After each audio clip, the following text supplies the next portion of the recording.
우리는 예수님을 믿어서 하나님의 자녀가 되었습니다. 그리고 우리가 자녀들에게 무엇이든지 다 해주고 싶은 것처럼 아버지이신 우리 하나님께서는 자녀인 우리들에게 무엇이든지 다 해주고자 하십니다.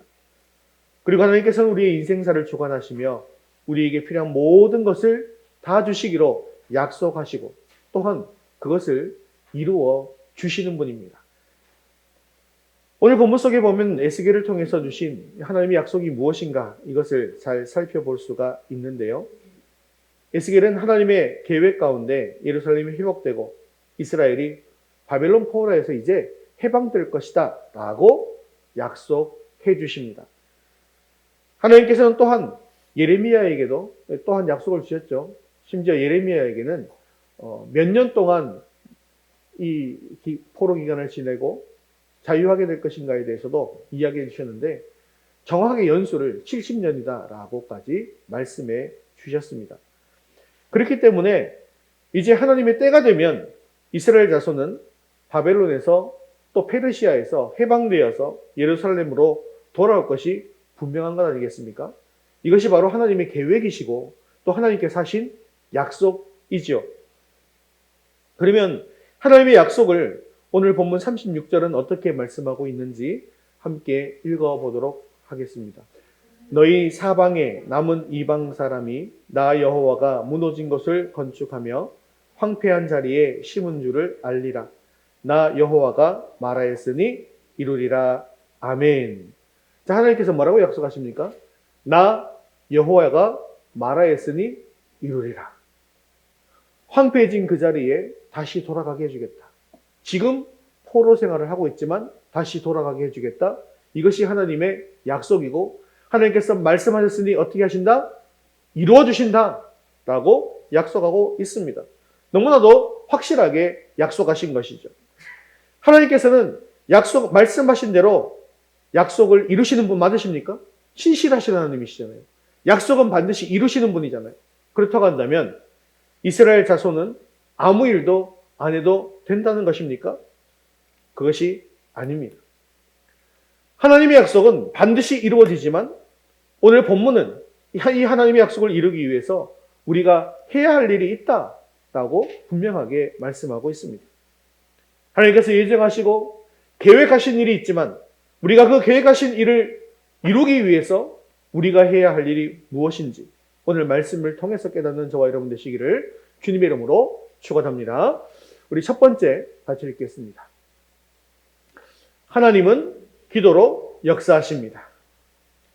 하나님께서는 우리에게 더 좋은 것을 주시기 위해서 한 가지의 방법을 마련해 주셨습니다. 그 방법은 바로 기도라는 방법입니다. 하나님께서 계획하신 일들은 반드시 하나님께서 성취해 주십니다. 하지만 그 약속을 믿는 우리 인간들이 해야 할 일이 하나 있는데 그것은 바로 기도하는 일입니다. 다시 말해서 하나님의 약속을 믿는 사람은 가만히 기다리고 있는 사람이 아니라 그 하나님의 약속을 믿고 하나님께 간절히 기도하는 사람이라는 것입니다. 성경을 살펴보면 이런 예가 너무나도 많이 나오는데요. 하나님께서 약속하신 일이라 할지라도 간절히 기도함으로 성취되는 경우가 있다라는 것입니다. 하나님께서는 아들이 없던 75세의 아브라함을 부르셨습니다. 그리고 이 아브라함에게 한 가지 축복을 약속해 주셨죠. 그 축복이 무엇입니까? 그 자손이 저 하늘의 별처럼 바다의 모래처럼 번창하게 해주시겠다. 지금 아브라함은 한 명이지만 앞으로 그렇게 수많은 자손들이 있게 해주겠다라고 약속해 주신 것입니다. 그리고 그 약속하신 대로 75세의 아브라함이 약속을 받았거든요. 그런데 100세의 아브라함은 아들을 낳게 됩니다. 그 아들이 바로 이삭이죠. 자, 100살의 아들을 낳는다, 자식을 낳는다라는 것은 평범한 일입니까? 아니죠. 그 당시에 아무리 조금 우리 지금보다 오래 살았다 할지라도 지금 우리 현재 나이로 환산해 봐도 80세 이상은 되는 85세 정도 되는 나이로 생각할 수가 있는 것이죠. 자, 그렇다고 한다면 세상의 모든 불임을 가지고 있는 부부가 걱정한다고 해도 왜 나에겐 자식이 없지? 불임 있는 부모들은 걱정을 하시잖아요. 부부가. 그죠? 그리고 요즘 같으면 시험관하기를 하겠다라고 하면서 막 하면서 얼마나 열심히 노력합니까? 하지만 아브라함은 걱정할 필요가 있어요, 없어요? 걱정할 필요가 없는 거죠. 왜냐하면 하나님께서 뭐라고요? 약속해 주셨기 때문이죠. 그래서 아브라함은 하나님의 이 약속을 믿고 가만히 기다렸을까요? 그렇지 않습니다. 열심히 기도하면서 기다렸다는 것이죠. 그리고 그 약속은 결국 100세 때 이루어지게 된 것입니다. 자, 그렇다고 한다면 아브라함의 아들은 누구입니까? 이삭이죠. 그럼 이삭은 자식을 낳을지 못 낳을지 또 노심초사해야 할까요? 아니죠. 아버지는 아브라함에게 준 약속이기 때문에 자식에게도 반드시 무엇이 있습니까? 자식이 있을 것이기 때문입니다. 그런데요, 창세기 25장 20절에 보니까 이삭이 40세의 리브가에게 장가들었는데 그의 아내 리브가는 어떤 사람이었는가 하면 한번 읽어보겠습니다. 이삭은 40세의 리브가를 맞이하여 아내를 삼았으니 이삭이 그의 아내가 임신하지 못함으로 그를 위하여 여호와께 간구하매 여호와께서 그의 간구를 들으셨으므로 그의 아내 리브가가 임신하였더니 아멘. 하나님의 약속이 분명히 있는데 리브가는 임신하지 못합니다. 참 이상한 일 아닙니까? 그런데 오늘 말씀해 보니까 뭐라고요? 이삭은 임신하기 위해서 뭐 했다고요? 여호와께 간구했다. 기도했다는 거예요. 그리고 하나님께서 그의 간구를 들으셨으므로 리브가가 임신하였다라고 분명하게 이야기하고 있습니다. 그런데 지금 읽은 이 말씀을 보면 40세에 결혼을 했는데 1년 안에 아기를 못 가져가지고 우리 어떻게 이렇게 아기를 못 가질 수가 있는가 하고 지금 기도했더니 41세에 아기를 낳은 것이 아니라는 겁니다. 창세기 25장 26절에 보니까 후에 나온 아우는 손으로 에서의 발꿈치를 잡았으므로 그 이름을 야곱이라 하였으며 리브가가 그들을 낳을 때에 이삭이 60세였더라. 자, 이삭이 몇 세에 결혼했다고요? 40세. 근데 지금 아기를 낳았을 때 나이가 몇 세요? 60세. 이삭이 몇 년 동안 기도한 겁니까? 하나님 약속이 있어요, 없어요? 약속이 있습니다. 그 약속은 반드시 이루어집니다. 그런데 결국 아이를 낳은 나이는 60세였다는 것입니다. 이 약속을 받기 위해서 20년 동안 기다리면서 인내하면서 기도했다라는 것이죠. 하나님께서는 이미 아브라함에게 하늘의 별처럼 바닷가의 모래처럼 많은 자손을 주시기로 약속해 주셨습니다. 그런데 아브라함의 아들인 이삭의 아내 리브가는 임신을 하지 못했습니다. 그럼에도 불구하고 이삭은 20년 동안이나 아이를 달라라고 간구한 것입니다. 만일에 이삭이 하나님의 약속을 믿지 못했다라고 한다면 20년 아니라 한 2년 정도, 3년 정도 기도하다가 포기하지 않았을까요?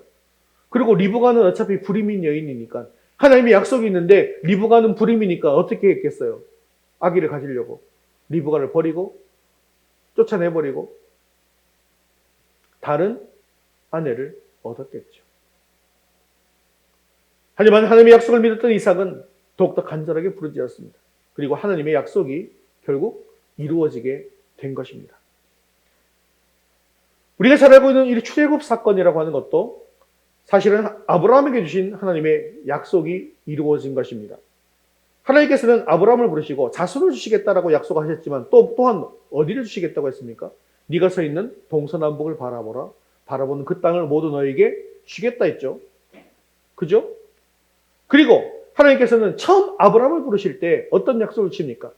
자, 창세기 12장 1절, 7절 같이 읽겠습니다. 너는 너의 고향과 친척과 아버지의 집을 떠나 내가 내게 보여줄 땅으로 가라.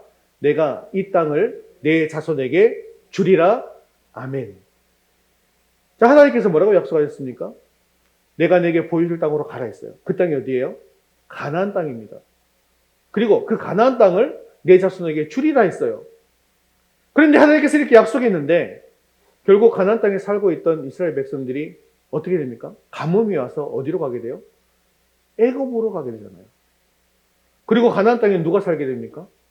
가나안 족속들, 이방 족속들이 살고 있는 거예요. 그죠?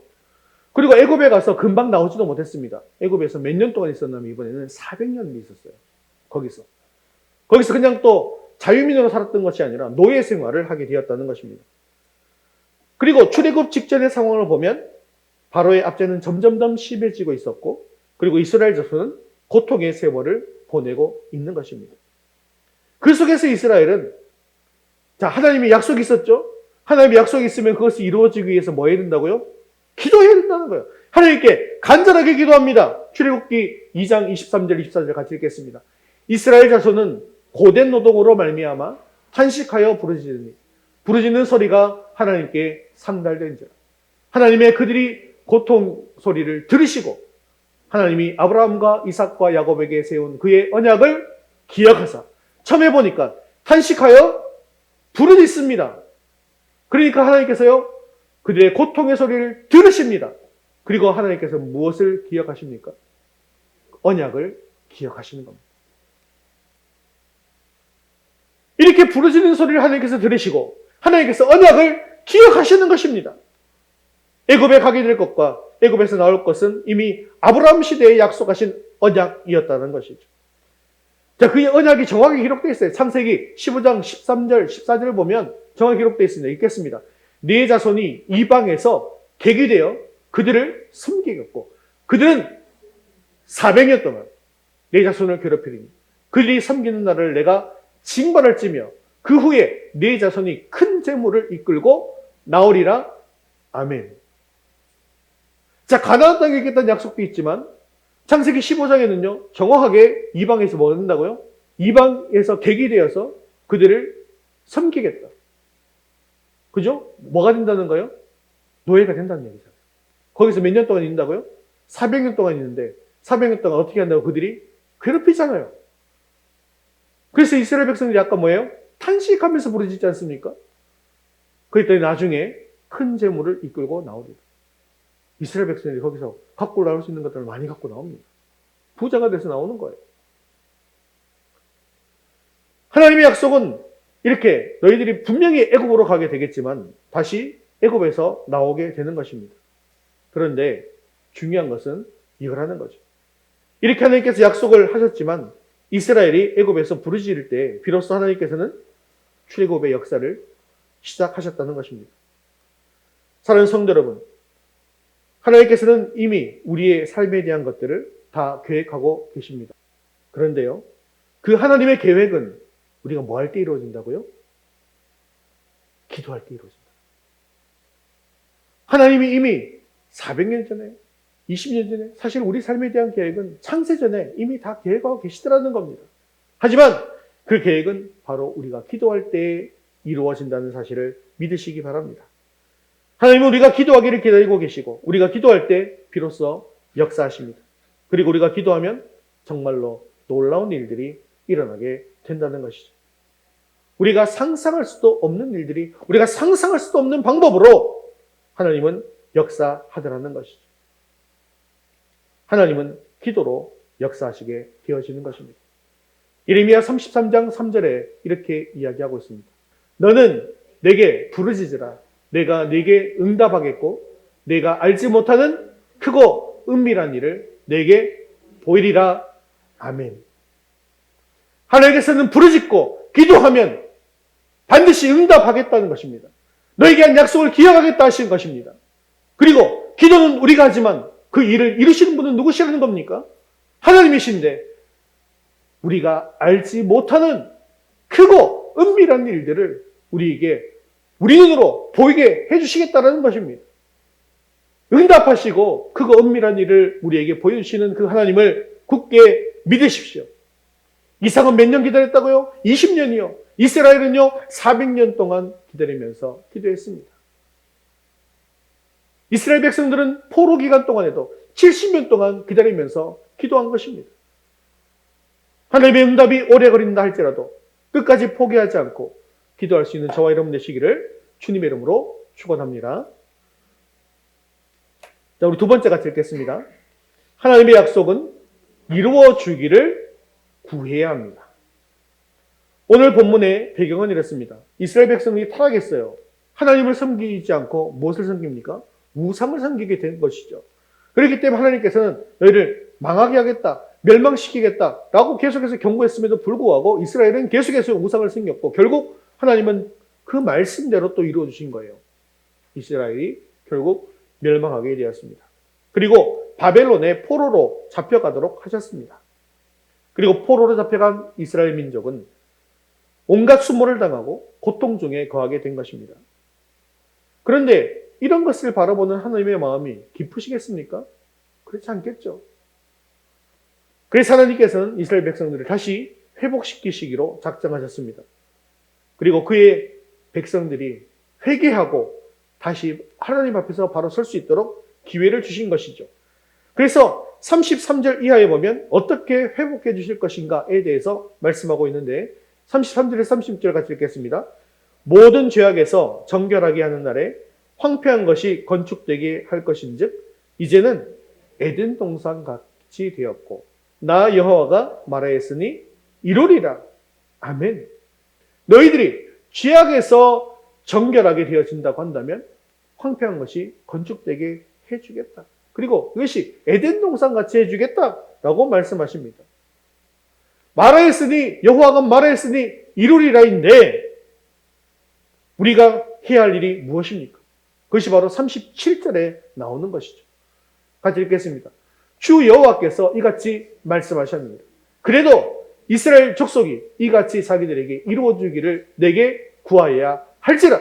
하나님께서 약속하셨다 할지라도 그래도 이루어주기를 내게 구하여야 할지라. 구해도 되고 안 해도 될 거예요? 반드시 구해야 한다는 겁니다. 즉 기도해야 한다는 것이죠.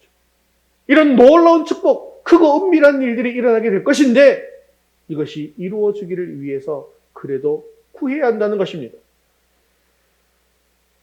그래서 우리가 37절에 그래도 구해야 된다는 말을 우리는 반드시 기억해야 됩니다. 하나님께서 예정하셨다 할지라도 우리는 그래도 기도해야 한다는 것입니다. 우리 하나님은 우리가 무엇이 필요한지, 우리가 무엇을 원하는지, 우리가 어떤 형편에 있는지, 어떤 문제를 가지고 있는지 다 알고 계십니다. 그리고 우리 하나님은 여호와 이레의 하나님 아니십니까? 하나님께서는 나에게 가장 필요한 것으로, 가장 좋은 것으로 준비하고 계십니다. 하지만 이미 다 준비되어 있다고 할지라도 우리가 해야 할 일이 있습니다. 그것은 바로 하나님의 약속이 이루어지기를 기도해야 한다는 것입니다. 우리 주님께서도 이렇게 말씀하셨죠. 마태복음 7장 11절에 보면 이렇게 말씀합니다. 너희가 악한 자라도 좋은 것으로 자식에게 줄 줄 알거든. 하물며 하늘에 계신 너희 아버지께서 구하는 자에게 좋은 것으로 주시지 않겠느냐. 하나님께서는, 예수님께서는요, 이 말씀하시면서 우리가 하나님을 부를 때 뭐라고 부르라고 말씀하시냐면 주기도문에 뭐라고 부르라고 되어 있습니까? 하늘에 계신 우리 아버지. 우리가 기도하면서 하나님을 부를 때 아버지라고 부르라고 하셨습니다. 아버지와 아들의 관계는 어떤 관계입니까? 너무나 친밀한 관계입니다. 가족 관계고 같이 사는 관계고 같이 먹고 같이 사는 집에서 같은 집에서 생활하는 그런 관계입니다. 그래서 아버지는요, 자식인 우리의 필요를 아시고 공급해 주십니다. 눈에 넣어도 아프지 않을 내 아들 내 딸, 그것으로 우리 하나님께서는 우리를 보아주신다라는 것이죠. 그런 아버지에게 아들은 무엇이든지 구할 수가 있습니다. 나 이것 좀 주세요. 떡 좀 주세요. 생선 좀 주세요. 악한 사람은 떡 대신 돌을 줄 수도 있고 생선 대신 뱀을 줘서 해를 끼칠 수도 있습니다. 그러나 아무리 악한 사람이라 할지라도 자기 자식에게는 그렇게 해가 될 만한 것을 주지 않는다는 것이죠. 그게 바로 아버지의 본능이기 때문입니다. 하물며 우리의 진정한 아버지이신 하나님은 우리가 생선을 구할 때 구하는 것을 주실 뿐만 아니라 그 이상의 것까지 주기를 원하시는 분이다라는 것이죠. 그렇습니다. 선하신 하나님 아버지는 우리에게 좋은 것으로 주시는 것입니다. 여기서 정말 은혜가 되는 말씀이 있죠. 너희 아버지께서 구하는 자에게 좋은 것으로 주시지 않겠느냐라는 것입니다. 이게 왜 은혜가 되는 말씀입니까?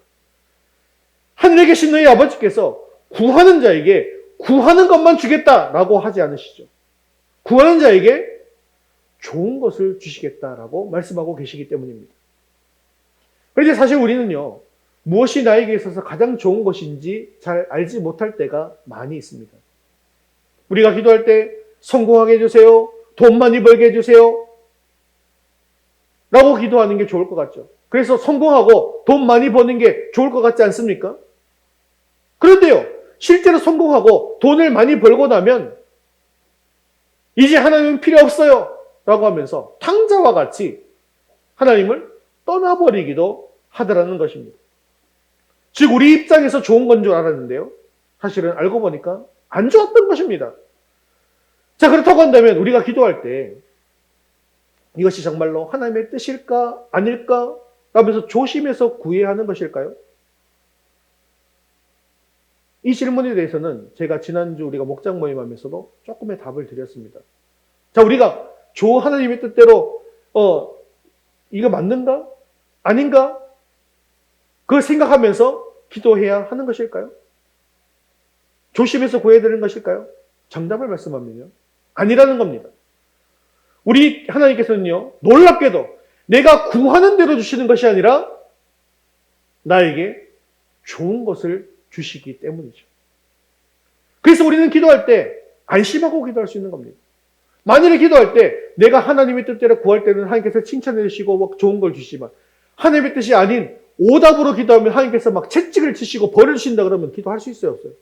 못하는 거예요. 그렇죠? 내가 혹시 기도해서 좀 틀렸다 할지라도, 잘못된 것을 구했다 할지라도 좋은 것, 나에게 꼭 필요한 것, 이것을 하나님께서 주신다는 것입니다. 그래서 우리가 기억해야 될 것이 있어요. 그것은 혹시 내가 기도하는데 하나님의 뜻대로 구하지 않고 잘못 구하지는 않는 것일까라고 너무 걱정할 필요는 없다는 것입니다. 사랑하는 성도 여러분, 하나님께서는 이미 우리에게 주실 가장 좋은 것으로 다 준비하고 계시는 거예요. 우리가 성경 말씀을 통해서 봤죠. 이미 우리에게 필요한 것들은 이미 다 준비가 돼 있다는 거예요. 그것이 400년 전이든 70년 전이든 20년 전이든 다 준비되어 있다는 것입니다. 그렇기 때문에 우리가 하나님 앞에서 해야 할 일은 단 한 가지예요. 바로 기도하는 일밖에 없습니다. 우리가 기도하면 하나님께서 행해 주신다는 거예요. 주가 일하신다는 것이죠. 우리가 기도하면 역사하는 분은 바로 하나님이십니다. 우리가 퇴근 후에 집에 들어가면 온 집안이 캄캄합니다. 그런데 이때 우리가 어떻게 하면 집을 환하게 밝게 만들 수 있습니까? 뭐 하면 돼요? 스위치를 켜면 되는 거 아니겠습니까? 그런데요, 여러분 전등 스위치를 이렇게 빼가지고 갖고 있는데, 자, 불 켜자라고 누르면 켜집니까? 안 켜집니까? 이건 리모컨이긴 하지만 리모컨 아니고 스위치라고 생각하세요. 자, 스위치 가지고 왔어요. 떼서 누르면 켜져요, 안 켜져요? 안 켜지는 겁니다. 왜냐하면 전기가 연결되어 있지 않고 전등도 연결되어 있지 않기 때문입니다. 하지만 우리 집의 스위치에는요, 이미 한전에서 발전해서 만든 전기가 고압선을 통해서 또 변압기를 통해서 전기줄을 통해서 우리 스위치에 연결되어 있고, 우리 집을 밝힐 전등도 공장에서 잘 만들어져서 천장에 이미 달려져 있고, 그리고 그 스위치와 연결된 전선에 연결되어 있더라는 것이죠. 자, 이렇게 모든 게 다 준비되어 있어요. 그런데 최종 단계에 무엇을 하지 않으면 이 불이 켜지지 않는 겁니까? 스위치를 누르지 않으면 안 켜진다는 거예요. 그렇기 때문에 우리가 반드시 방을 밝히기 위해서는 스위치를 눌러야 한다는 것입니다. 오늘 말씀에도 36절에 나 여호와가 말했으니 이루리라 라고 하시는데요, 이것은 바로 하나님께서 할 일은 다 준비되었다라는 것입니다. 그러면 우리가 해야 할 일은 무엇입니까? 스위치를 켜는 거예요. 즉 하나님께서 준비하신 일들을 이루기 위해서 우리가 간절하게 기도하는 것입니다. 고아의 아버지라고 불리는 조지 밀러 목사님 계시죠. 애슐리 타운이라는 큰 고아원을 세워서 아이들을 돌보고 있었습니다. 아주 추운 겨울날이었어요. 그런데 갑자기 고아원에 보일러가 고장났습니다. 근데 이 보일러를 고치려면 최소한 일주일은 걸려야 하기 때문에 고온이 온통 비상에 걸린 것입니다. 그래서 사람들은 목사님에게 뛰어와서 목사님 큰일 났어요. 지금 아이들이 있는 건물에도 보일러가 고장나서 아기들이 다 얼어 죽게 생겼습니다. 이렇게 아우성을 쳤으면 목사님 어떻게 해요? 이 목사님이 어떻게 했겠습니까? 이 목사님이 별명이 뭐예요? 어떤 사람입니까? 기도의 사람. 성경책을 끼어차고 교회를 향해서 저벅저벅 걸어갔습니다. 그리고 하나님께 부르짖으면서 간구했습니다. 날씨를 주장하시는 하나님 아버지, 이 어린 아이들은 다 하나님께서 나에게 맡겨주신 생명들입니다. 하지만 이 아이들의 아버지는 하나님이시고 저는 아버지께서 맡겨주신 총무일 뿐입니다. 하나님, 시간과 때를 주장하시는 하나님께서 일주일 동안 봄 날씨로 바꾸어 주옵소서. 간절히 기도했습니다. 지금은요, 날씨 변화가 너무 심하잖아요. 올해만 보더라도 막 밤에는 추웠다가 낮에는요, 한여름 날씨였다가 밤에는 추웠다가 막 날씨가 오락가락하지 않습니까? 한 주간 또 엄청 추웠다가 한 주간 또 엄청 더웠다가 올해 그랬잖아요. 그래서 히터 틀었다가 에어컨 틀었다가 막 그러지 않았습니까? 그런데 조지물 목사님 당시에는 기상이 별로 없을 때였단 말이죠. 그런데 하나님께서는 이 조지 뮬러 목사님의 기도를 들으십니다. 원래는 북풍이 들어와요. 저 북극에서 내려오는 찬바람이 내려와야 되는데 동남풍으로 바꿔주시는 것입니다. 바람을 동남풍으로 바꿔주니까 어떻게 될까요? 이 런던의 기후가, 영국의 기후가 봄날씨로 바뀌게 되었다는 것입니다. 그리고 보일러를 다 고치고 나니까 이제 정상적으로 북풍이 불어서 한겨울에 세찬 바람이 불어오게 되었다는 겁니다. 사랑하는 성도 여러분, 하나님께서는 사랑하는 우리에게 주시고자 하는 모든 것들을 다 준비하고 계시다는 사실을 기억하십시오. 이거는 말도 안 돼! 라고 생각하지 말라는 거예요. 하나님께서 이미 다 준비하고 계시다니까요. 다 준비하고 계신 이것을 우리가 받아가기를 원하십니다. 하지만 우리가 기억할 것은 하나님은 간절한 기도를 매우 기뻐하신다는 것입니다. 주시려면 주시고 주시지 않으려면 마시기 바랍니다 라고 하는 태도를 하나님께서는 결코 기뻐하시지 않습니다. 자녀가 부모에게도 주시려면 주시고요, 마시려면 마세요 라고 한다면 부모가 어떻게 생각할까요? 아, 이거 줘도 되고 안 줘도 되는 거구나, 별로 그렇게 중요하지 않네, 필요하지 않네 라고 생각하면서 안 주게 되는 거 아니겠습니까? 사실 이렇게 열심히 기도해야 된다는 사실을 우리는 너무나 잘 알고 있습니다. 그럼에도 불구하고 우리는 기도를 게을리할 때가 있습니다. 때론 기도를 하기는 하지만 확신이 없습니다. 그리고 기도를 하긴 하지만 끈기도 없습니다. 여러분, 왜 기도 안 하세요? 라고 물으면 보통 어떻게 대답합니까? 기도해도요, 기도가 잘 안 돼요. 제가 낮에 일을 열심히 하다 보니까 너무나 피곤해서 기도할 수가 없어요. 육아가 얼마나 힘든지 아세요? 육아하다 보면 기도할 시간이 안 납니다. 사실은 제가 기도하는 방법을 몰라서 못해요. 기도 열심히 했는데요, 소용이 없던데요? 그런데요, 이런 것들은 다 이유가 될 수가 없습니다. 기도는요, 안 하기 때문에 못하는 것입니다. 이유가 없어요. 시간이 없다고, 바쁘다고 그렇게 이야기하지 마시고 그저 각자 있는 곳에서 바로바로 기도하시면 되는 것입니다. 우리가 이번에도 큐티하면서 기도에 대한 이야기도 많이 나누었는데, 말씀 묵상, 기도, 내가 있는 그 자리에서 시간을 정해서 하겠습니다 라는 그런 지금 결단도 많이 나오고 있지 않습니까? 기도도 근육을 키워가는 것처럼 똑같아요. 조금씩 하다 보면 늘어나게 되어지는 것입니다. 가정에서, 직장에서, 출퇴근하는 길에, 심지어 운동하며 걸으면서도 우리는 기도할 수가 있는 것입니다. 또요, 설거지하면서 기도할 수 있어요, 없어요? 할 수 있습니다. 이 더러운 그릇이 깨끗하게 씻으면서 물로 씻겨나가는 이 모습을 보면서, 그래서 반짝반짝 빛나는 그릇이 되는 것을 보면서, 주님, 제가 지금 이 그릇처럼 너무나도 더럽습니다. 주님의 보혈로 나를 깨끗하게 바꾸어 주옵소서. 정결하게 하여 주옵소서. 기도하는 거예요. 하나님께서 말씀하시고 약속하신 일들을 이루기 위해서는 우리 앞에 어떤 상황이 놓여 있든지 간에 핑계하지 말고 어떤 형편이든지 우리는 하나님 앞에 간절히 기도해야 한다는 사실을 기억하시기 바랍니다. 왜 우리가 삶에서 실패하고 우리 삶에서 피곤하고 지치는 것일까요? 왜 슬픔과 탄식이 우리에게 있는 것일까요? 우리가 기도하지 않기 때문입니다. 기도하면 하나님께서 반드시 우리를 도와주십니다. 기도하면 반드시 하나님께서 우리와 함께 해주십니다. 그러니까 우리는 승리할 수밖에 없고 기쁠 수밖에 없고 행복할 수밖에 없는 것이죠. 그러므로 기도는 모든 문제 해결의 열쇠입니다. 인생 성공의 비결이 됩니다. 우리 인생의 행복을 찾아갈 수 있는 지름길이 되는 것이죠.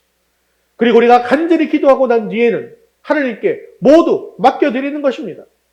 하나님이신 예수님조차도 겟세마네 동산에서 하나님의 약속을 이루시기 위해서 간절하게 기도했다는 사실을 기억하십시오. 사랑하는 성도 여러분, 하나님의 약속을 믿으신다면 그 약속을 붙잡고 기도에 늘 힘쓰심으로 말미암아 하나님의 크고 놀라운 응답을 체험하는 저와 여러분 되시기를 주님의 이름으로 축원합니다. 우리 세 번째 같이 읽겠습니다. 우리가 기도해야 하는 이유. 하나님은 인간의 부르짖음이 없어도 얼마든지 이삭의 아내 리브가에게 자녀를 잉태하게 하실 수 있는 분입니다. 또한 출애굽의 역사도요, 언제든지 애굽을 쓸어버리고 하실 수 있는 분입니다. 그리고 지금 바벨론의 포로로 잡혀 있는 이런 상황 속에서도요, 얼마든지 바벨론이든 페르시아든 쓸어버리시고 다시 약속하신 대로 가나안 땅으로 돌려보내실 수 있습니다. 그럼에도 불구하고 왜 하나님은 우리에게 기도를 요구하는 것일까요? 에스겔 36장 38절 말씀 같이 읽겠습니다. 제사드릴 양떼 곧 예루살렘이 정한 절기의 양물이 같이 황폐한 성읍을 사람의 때로 채우리라. 그리한즉 그들이 나를 여호와인 줄 알리라 하셨느니라. 노란색 같이 읽어볼까요? 그들이 나를 여호와인 줄 알리라. 기도해라 약속하셨고 기도하면 그렇게 채워주시겠다 라고 하시면서 결론이 무엇입니까? 그들이 나를 여호와인 줄 알리라라는 것입니다. 이 에스겔의 주제입니다. 계속해서 반복해서 나오는 말씀입니다. 즉 이렇게 우리가 기도해서 그 일을 이루어 주시는 분이 누구시다? 하나님이시다라는 것을 알게 해 주신다라는 거예요. 만일 아브라함이 100살 때 아기를 낳지 않고 한 50세, 40세, 30세에 아기를 낳았다고 생각해 보십시오. 그러면 이 이삭을 하나님께서 주신 자식인지 아니면 아브라함 자신이 노력해서 낳은 아이인지 잘 모르지 않겠습니까? 그렇죠? 그래서 이삭을 낳고 이삭의 이름이 무엇입니까? 우리나라 말로. 이삭은 우리나라 말로. 뜻이 웃음이잖아요. 왜 웃었어요? 왜 웃었어요? 말도 안 돼 하고 웃은 거예요. 무슨 말도 안 되는 하고 피식 웃은 거예요. 그죠? 어처구니 없다라는 그때 100세에 아이를 낳았습니다. 그렇기 때문에 이삭은 누가 주신 아들이다? 하나님이 주신 아들이다. 하나님이 주신 아들이라는 확신이 있기 때문에 이삭을 파차라라고 했을 때에도 주저없이 칼을 들을 수가 있는 것입니다. 하나님께서 주셨기 때문에 하나님께서 데려가신다 할지라도 아무리 나이가 많더라도 다시 하나님께서 주실 것이다라는 믿음이 있는 것이죠. 아브라함이 생각해봐도 사라가 생각해봐도 우리가 생각해보아도 이삭은 하나님께서 주신 아들임이 틀림이 없는 것입니다. 이와 같이 하나님은 우리에게 좋은 것을 주시되 그것을 주신 분이 하나님이신 것을 깨닫게 해주기를 원하신다는 것이죠. 이삭도 마찬가지입니다. 40세에 결혼하자마자 아들을 낳았다고 한다면 이 아들은 하나님께 주신 아들이다라는 것을 실감하지 못했을 거예요. 하지만 20년 동안이나 기도해서 낳은 자식이잖아요. 그러니까 이삭은 반드시 하나님께서 주신 아들이라는 사실을 의심하지 않게 되었다는 것입니다. 만일 하나님께서 이스라엘이 부르짖지 않았는데 출애굽을 시켜 주셨다고 한다면 이스라엘은 하나님께서 그들을 구원해 주셨다는 것을 확신하지 못했을 것입니다. 하나님께서 구원해 주셨다는 확신이 있으니까요. 광야 생활을 하면서 호텔 생활이었어요. 완전히 정말 노숙자 생활이었어요. 노숙자 생활 아닙니까? 그 광야에 밤에는 춥고 낮에는 덥고 요즘 날씨 같은 이런 날씨에 그냥 살고 있는 거예요. 그 사람들. 40년 동안을 바깥에서 집도 아니고 혹독한 시련을 당했지만 그것이 바로 하나님의 약속을 이루어지는 과정이다라고 생각하니까 그 모든 것을 이겨내고 가나안 땅에 들어갈 수 있게 된 것입니다. 이와 같이 하나님께서는 오늘날에도 마찬가지예요. 우리의 생사화복을 다 주관하고 계십니다. 우리에게 축복 줄 준비가 다 되어 있습니다. 이 모든 것들을 주관하신 하나님이시지만 동시에 우리가 기도하기를 요구하고 계시더라는 것입니다. 그래서 이 모든 일을 이루어 주신 분이 바로 하나님이시다라는 것을 명백하게 가르쳐 주시더라는 겁니다. 내가 기도하지 않아도 일이 잘 되면 이것이 하나님의 축복인지 알 수가 없습니다. 그러나 하나님께서 간절히 부르짖는 사람이라고 한다면 응답이 왔을 때, 저 멀리서 손바닥만한 작은 그룹이 보일 때 이것이 바로 하나님의 응답이구나라는 것을 확신할 수가 있게 된다는 것이죠. 그리고 내가 구하는 대로 바로 응답이 오지 않는다 할지라도 이삭의 경우를 생각하면서 이스라엘 민족을 생각하면서 하나님의 때를 맞추어서 더 좋은 곳으로 응답해 주실 것을 기대하면서 실망하지 않게 되어진다는 것이죠. 사랑하는 성도 여러분, 여러분들도 하나님께서 주실 축복을 확신한다고 한다면 우리는 항상 하나님께 기도해야 할 것입니다. 그리고 이 모든 것을 이루어주신 하나님께 감사와 찬양과 영광을 올려드리는 저와 여러분 되시기를 주님의 이름으로 축원합니다. 말씀을 맺겠습니다. 하나님께서는 오늘 말씀을 통해서 하나님의 약속을 이루기 위해서 기도하라고 말씀하고 계십니다. 그렇기 때문에 이제 우리는요, 하나님께서 이미 주시기로 약속한 것도 그렇게 해달라고 기도해야만 한다는 것입니다. 다니엘이 만일에 기도하지 않고 사자굴에 떨어졌다고 한다면 제 친구인 사드락 메삭 아벳느고가 기도 없이 풀물불에 던져졌다고 한다면 또한 모세가 홍해 앞에서 간절하게 기도하지 않았다고 한다면 어떻게 되었겠습니까? 그들은 모두 사자밥이 되고 불 속에 타 죽고 물 속에 빠져서 죽게 되었을 것입니다. 하나님의 뜻이 분명하고 하나님께서 이미 주시기로 약속한 것이었다 할지라도 하나님은 우리가 기도할 때까지 기다리고 계십니다. 우리에게 가장 좋은 것을 주시기로 준비하고 계신 하나님은 우리가 기도하기를 원하신다는 것을 기억하시고 자신과 우리의 가정을 위해서 기도하십시오. 그리고 교회를 위해서 기도하십시오. 그리고 지금 이 어려움에 빠져있는 나라와 민족을 위해서 기도하십시오. 그렇게 기도할 때 우리가 알지 못하는 크고 비밀한 일로 은밀한 일로 응답받는 저와 여러분 되시기를 주님의 이름으로 축원합니다.